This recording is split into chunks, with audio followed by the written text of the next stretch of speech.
Good morning, friends. I have myself a little purple cauliflower bouquet. My cauliflower is all starting to produce like overnight, which is super exciting. We're in the 3rd week of February right now, which means we're dangerously close to the month of March. I feel pretty good about where I'm at right now as far as the progress being made towards a spring garden. I'm bringing you guys out here to continue to chip away at projects, so by the time March comes, we're at a good place. My name is Shelby if you are new here, and let's get started. Welcome back to my strawberry patch. We have these super healthy plants that I intend to get into the ground right now because the roots are starting to exceed what I'm providing for them in this pot. We already have little strawberries growing, which is super exciting. I just started these a month ago from bare roots.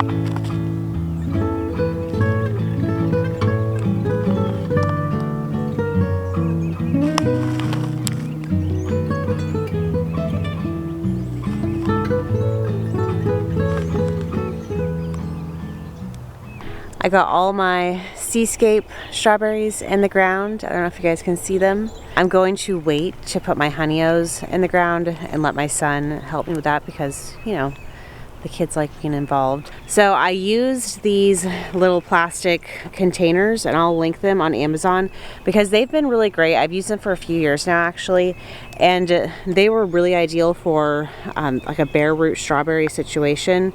The bigger pot allowed the same strawberries to get much bigger, much quicker, and then the little pot just did its job if you were going to put them in there temporarily. So now I've got to move on to another project, which would be building a little trellis system for my cucumbers. All right, I have my 4 metal like galvanized raised beds, and I plan to do a trellis system in the back of all of them for my cucumbers, and this would be a really good option for beans, anything like that doesn't need a tremendous amount of support. So I got these garden stakes from Home Depot. I got a 12 pack of them, and they already come like with a little stake part cut out for them, and I just simply put them at the very corners of these raised beds. My plan is to staple chicken wire to the back so we have a really simple trellis system with no machinery. So let's get started. I'm using this green 2 by 25 foot chicken wire for reference. I don't have a tape measure.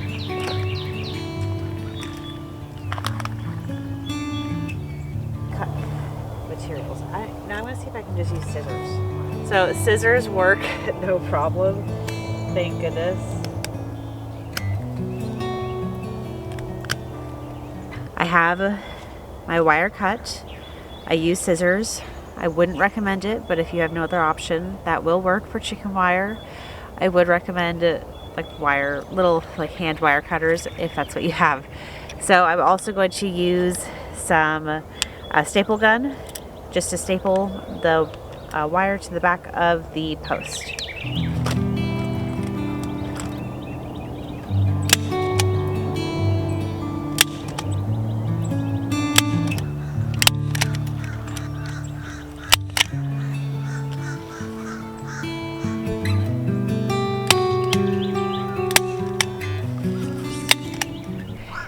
Ta-da! It doesn't look half bad. It also doesn't look half good either, but we're going for functionality here. So, I mean, you can barely even see it because of the green, so it's not terrible. That was super simple. If you're, trying to make a trellis on a budget and you also don't want to use a whole bunch of power tools, that's your option right there. There are a bunch of crows just cackling right now, just a heads up. Next on the agenda, I've got my sugar pie pumpkin. It's trying its best to thrive. It's a healthy plant. It's trying to produce fruit and it keeps doing that. However, all of the fruit keeps succumbing to pest. I keep seeing these really big fat caterpillars inside of them, which is surprising because the season just started. I don't know if this is gonna work, but I bought these bags and I'm gonna cover all the fruits. I mean, I don't know. I'm just out here trial and error. And my chickens just came back out to the garden. They are a little too comfortable with the garden now. Okay, so I don't know if you can tell.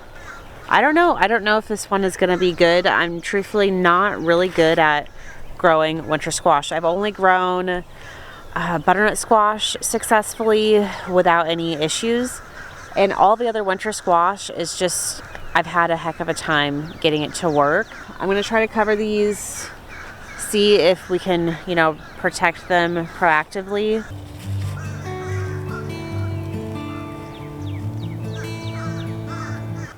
I selected these ones over other like plant protection or fruit protection bags because it has a double pull system like that. So I don't know, so far so good. I mean, we'll see. Now it's important to only cover the fruit if you know it's been fertilized. So you'll see the flower at the very end. I don't know if you guys can see the flower at the very end of it start to kind of look like it's dying off. This one has definitely been fertilized, so there's no reason to allow it just to continue to be exposed if that's the method you want to do to protect it. If the flower is open and very vibrant still, I would definitely wait a few days to make sure that it gets fertilized. Otherwise, it's just going to die off and nothing's going to happen if it never gets fertilized. This could be pretty cool to see the fruit growing in these bags. It's overall fairly easy. This one, for example, right up here, this one would not be ready to bag. The flower is still vibrant and open in the morning time. So there's no indication that that fruit has been fully like fertilized. And if you cover it at this point, then you're just, you're doing actually more harm than good. I'm immediately reusing these pots that I just took from the strawberries. I'm just gonna fill them up with some of my compost, my mushroom compost. And I've got some really fun things I plan on planting in these.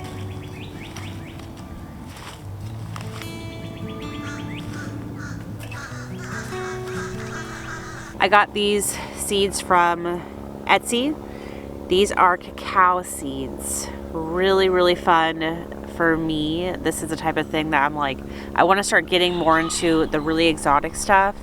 So I had accidentally left them in the bag for a few days too long, and I didn't realize that you were supposed to plant them within 3 days of arrival because they were like actually germinated. So they did look really great at first, and I think that they'll make a good, like a bounce back hopefully, but you'll see how it works out. So I'll try to include the information to the Etsy seller because again, everything came very quickly and they did their job and their part. It's just me who left these seeds in here for too long. All right, so now I'm going to just try to really gently fish these off of the paper towel because they are really stuck to it without damaging the root.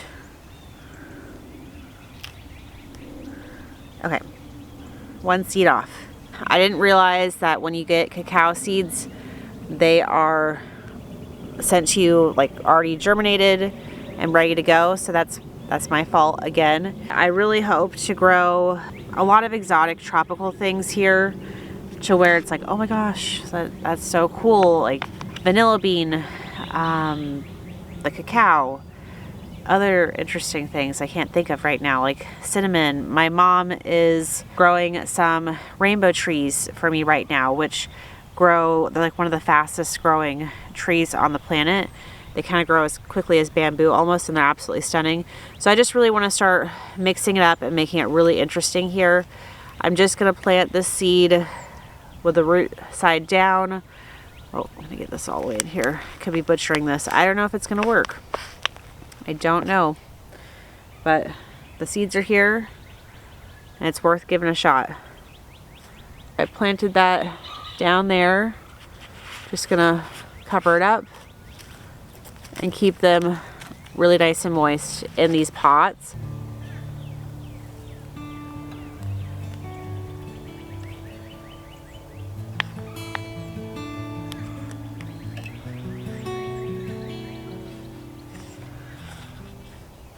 If you're not familiar with what cacao seeds are, they are chocolate.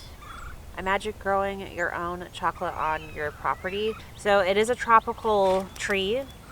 So I would definitely not suggest growing this if you are in a colder climate. These are the red cacao seeds.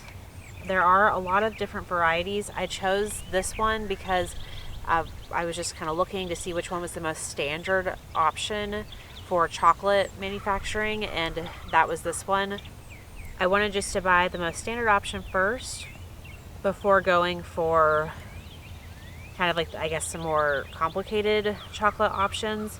So this is going to be a long-term process. It's going to take a few years before we start getting some chocolate to harvest.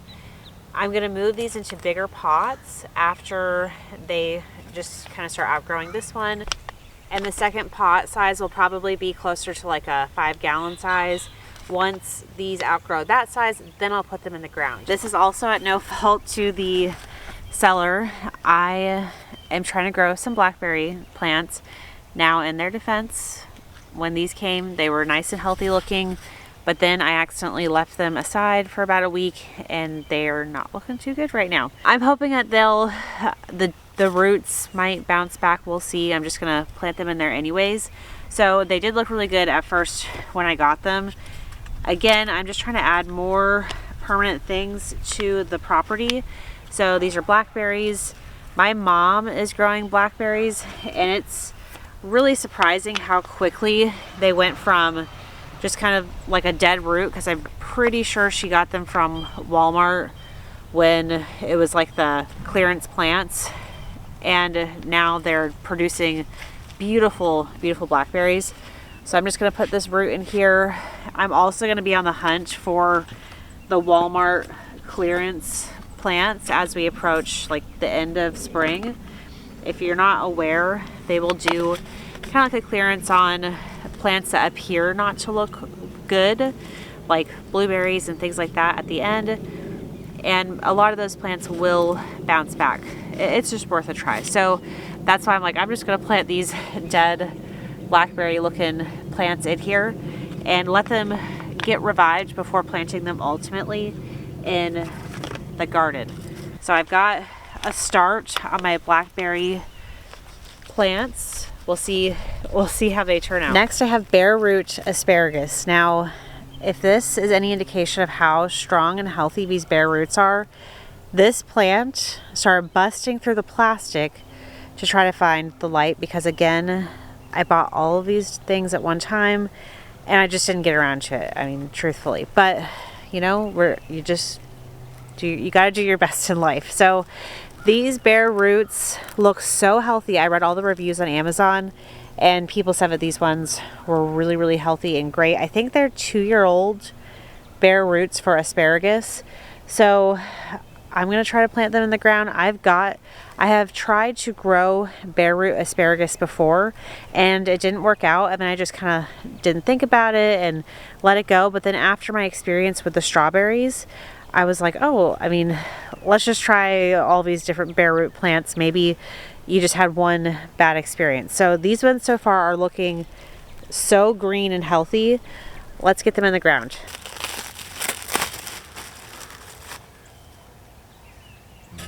For the asparagus, it says to plant them 12 inches deep and 12 inches apart each crown. And they do like kind of sandy type soil. This is a pretty sandy area of my property, and it's towards the front of the property. So I'm gonna do the line right here, and hopefully, I don't know what to expect. I've never grown asparagus.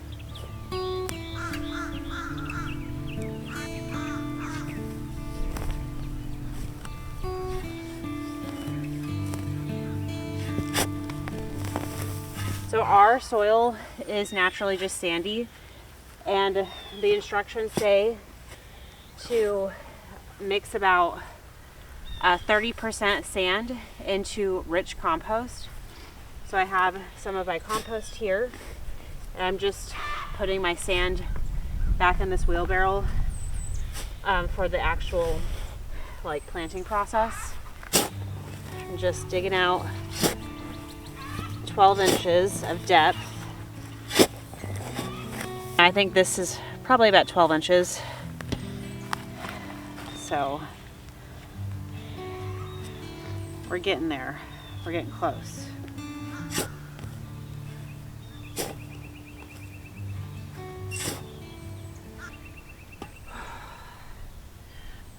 I think that's good. I know some of these things just don't grow well in Florida. I'm hoping asparagus do. I'm just mixing this up now.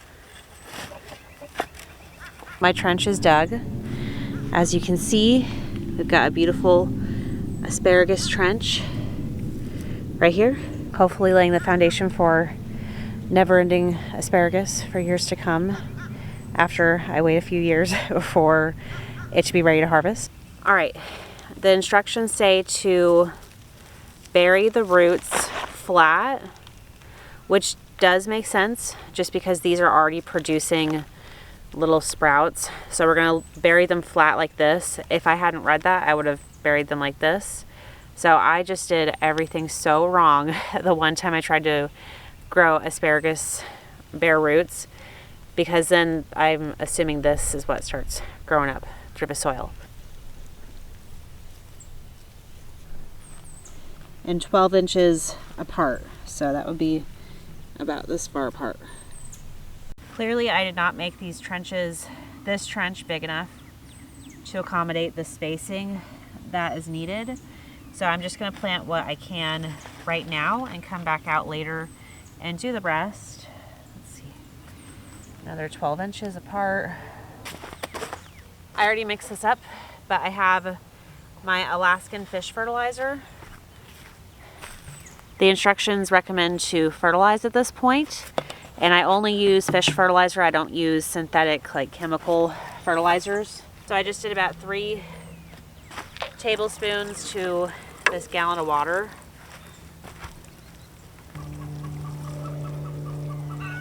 Alaskan fish fertilizer is extremely powerful. I don't use any type of synthetic fertilizers in my garden. I don't find that it's necessary when you're using regenerative practices and really focusing on soil health. Now I'm just going to cover them up.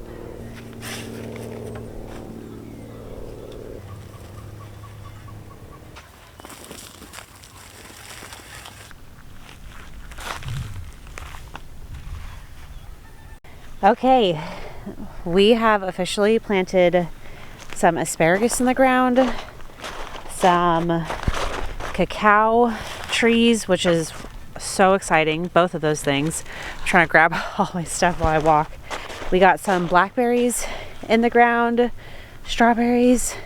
I mean, that is like really, really exciting stuff. And I just plan to continue to focus more on things like that, as well as, of course, like your annual crops. But all in all, a good day's work.